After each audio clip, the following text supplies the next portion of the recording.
भारतीय इतिहास का एक बहुत ही दिलचस्प दौर। एक ऐसा दौर जो सोचिए 300 से भी ज्यादा सालों तक चला और इस पूरे समय सत्ता का एक ही केंद्र था, दिल्ली। जी हां, हम बात कर रहे हैं दिल्ली सल्तनत की, जहां एक के बाद एक 5 अलग-अलग राजवंशों ने हुकूमत की। तो चलिए इस शानदार कहानी को और करीब से समझते हैं। जरा सोचिए, 1206 से लेकर 1526 तक, यानी कि पूरी 3 सदियां। इन 300 सालों में दिल्ली ने क्या कुछ नहीं देखा। बड़े बड़े साम्राज्य बनते और बिगड़ते देखे। ये वो दौर था जब दिल्ली की हर गली, हर कूचे में सत्ता, वफादारी और ऊंची ऊंची महत्वाकांक्षाओं की कहानियां सांस लेती थीं। पर इस पूरी कहानी में ना एक बहुत ही हैरत अंगेज मोड़ है। क्या कभी सोचा जा सकता है कि इतने बड़े, इतने विशाल साम्राज्य की नींव एक गुलाम ने रखी हो? जी हां, आपने सही सुना। ये वो सल्तनत है जिसकी शान और शौकत की मिसालें आज भी दी जाती हैं।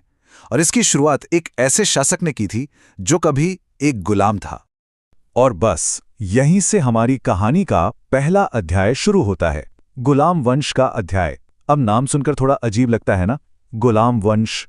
दरअसल इसका ये नाम इसलिए पड़ा क्योंकि इसके जो शुरुआती शासक थे वो असल में तुर्क सैन्य गुलाम थे। वो लोग जो अपनी काबिलियत और हिम्मत के दम पर सुल्तान के ओहदे तक जा पहुंचे थे।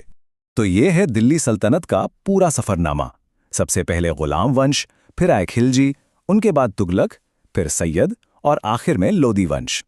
वैसे तो ये पांचों ही बहुत दिलचस्प हैं, पर आज हमारा सफर पहले 2 राजवंशों की नाटकीय और बेहद अहम कहानी पर रहेगा। तो कहानी के पहले हीरो से मिलते हैं। ये हैं कुतुबुद्दीन ऐबक। ये मोहम्मद गोरी के सबसे भरोसेमंद जनरलों में से एक थे। जब गोरी की मौत हुई तो ऐबक ने मौके को पहचाना और दिल्ली में खुद को पहला सुल्तान घोषित कर दिया। और बस यहीं से गुलाम वंश की नींव पड़ी। ऐबक का दौर भले ही छोटा रहा, पर उसकी विरासत बहुत बड़ी है। आज जो हम दिल्ली में शानदार कुतुब मीनार देखते हैं, उसका निर्माण ऐबक ने ही शुरू करवाया था। और जानते हैं, वो अपनी दरियादिली के लिए इतने मशहूर थे कि लोग उन्हें लाख बख्श कहते थे, मतलब लाखों का दान देने वाला। लेकिन देखिए किस्मत का खेल, इस सुल्तान का अंत बहुत ही अचानक हुआ। साल 1210 में पोलो खेलते हुए एक हादसे में उनकी जान चली गई। अब ऐबक की अचानक मौत ने सल्तनत में एक खालीपन छोड़ दिया। उसे संभालना, उसे स्थिर करना एक बहुत बड़ी चुनौती थी। सत्ता के लिए खींचतान शुरू हो चुकी थी और इसी उथल-पुथल के बीच से एक ऐसा नाम सामने आने वाला था जो इतिहास में हमेशा के लिए अमर हो गया। तो ऐबक के बाद गद्दी पर बैठे इल्तुतमिश, और इन्होंने सल्तनत को मजबूत करने के लिए एक के बाद एक कई बड़े कदम उठाए। सबसे पहले तो उन्होंने 40 वफादार गुलाम सरदारों का एक ग्रुप बनाया, जिसे चालीसा कहा गया। फिर सैलरी की जगह अधिकारियों को जमीन देने का एक सिस्टम शुरू किया, जिसे इक्ता सिस्टम कहते हैं। यही नहीं, सल्तनत की अपनी करेंसी भी चलाई, चांदी का टंका और तांबे का जीतल। और हाँ, जो कुतुब मीनार ऐबक ने शुरू की थी, उसे पूरा भी इल्तुतमिश ने ही करवाया। लेकिन इन सब सुधारों से भी बड़ा इल्तुतमिश का एक फैसला था जो सच में क्रांतिकारी था। वो था अपने वारिस को चुनना। उस दौर में जहां बेटों को ही सब कुछ माना जाता था, इल्तुतमिश ने अपने बेटों को छोड़कर अपनी बेटी रजिया को अपना उत्तराधिकारी बनाया। ये उस जमाने में किसी ने सोचा भी नहीं था। एक बिल्कुल अनसुनी बात थी ये। और ये हैं रजिया सुल्तान, दिल्ली सल्तनत के पूरे इतिहास की पहली और आखिरी महिला शासक। एक बेहद काबिल प्रशासक, लेकिन उनकी सबसे बड़ी लड़ाई अपने ही दरबारियों से थी। रजिया ने सुल्तान की गद्दी को पूरी तरह से अपनाया। उन्होंने पर्दा प्रथा को मानने से मना कर दिया। वो मर्दों की तरह कपड़े पहनती थीं और बिना किसी झिझक के हाथी पर बैठकर जनता के बीच जाती थीं। लेकिन उनके तुर्क अमीरों को एक औरत का हुक्म मानना कतई गवारा नहीं था। उनके लिए ये अपनी तौहीन थी और बस यहीं से उनके खिलाफ साजिशों का दौर शुरू हो गया। और आखिर में साजिशें कामयाब हो गईं। रजिया को धोखा दिया गया। सिर्फ 4 साल के शासन के बाद उनकी हत्या कर दी गई और उनकी मौत के साथ ही दिल्ली सल्तनत एक बार फिर से अराजकता और उथल-पुथल के अंधेरे में डूब गई। इस पूरी अफरा तफरी और अराजकता के बीच से एक ऐसा शख्स उभर कर सामने आया जिसने सल्तनत की बागडोर को लोहे की मुट्ठी से पकड़ लिया। उसका नाम था गयासुद्दीन बलबन। और यहाँ एक बहुत मजेदार बात है, बलबन खुद उसी चालीसा यानी 40 सरदारों के गुट का हिस्सा था जिसे इल्तुतमिश ने बनाया था। लेकिन सुल्तान बनते ही उसने जो सबसे पहला काम किया वो था इसी चालीसा की ताकत को जड़ से उखाड़ फेंकना। बलबन का सत्ता को देखने का नजरिया बिल्कुल साफ था। उसने ऐलान किया कि सुल्तान कोई आम इंसान नहीं बल्कि जिल्ले इलाही है, यानी धरती पर खुदा की परछाई। इसी सोच के साथ उसने चालीसा को खत्म किया, पूरे साम्राज्य में अपने जासूसों का एक मजबूत जाल बिछाया और सारी की सारी ताकत अपने हाथों में समेट ली। सुल्तान की इस नई हैसियत को और मजबूत करने के लिए उसने दरबार में 2 नई प्रथाएं शुरू की, सिजदा और पैबोस।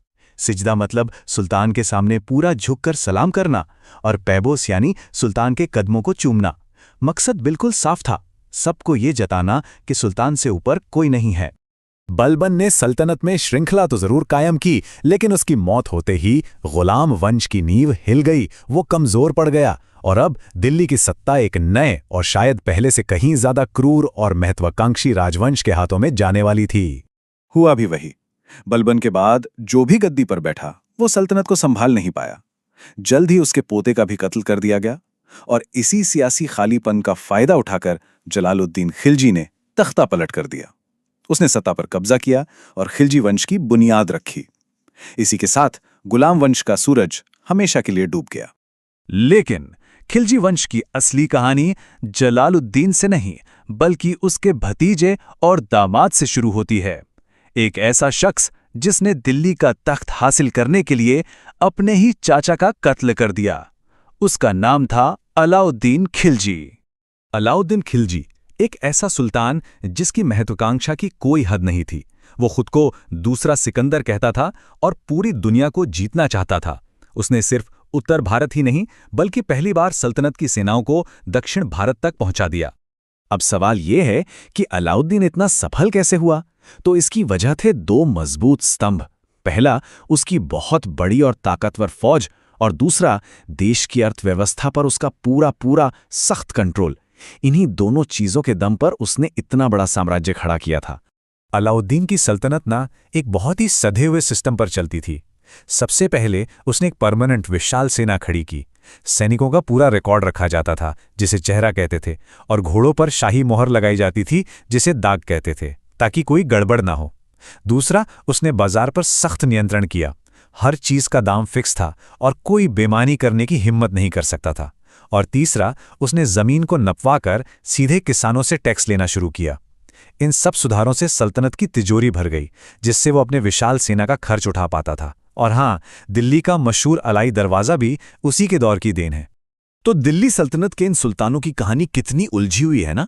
एक तरफ उन्होंने क्रूरता से और ताकत के दम पर सत्ता हासिल की, तो दूसरी तरफ उन्होंने ऐसे ऐसे प्रशासनिक सुधार किए जो अपने वक्त से बहुत आगे थे। उन्होंने शानदार इमारतें बनवाईं, लेकिन उनकी नींव में अनगिनत साजिशें और खूनी लड़ाइयां दफन थीं। ये सब हमें ये सोचने पर मजबूर करता है कि आखिर सत्ता और विरासत की असली कीमत क्या होती है।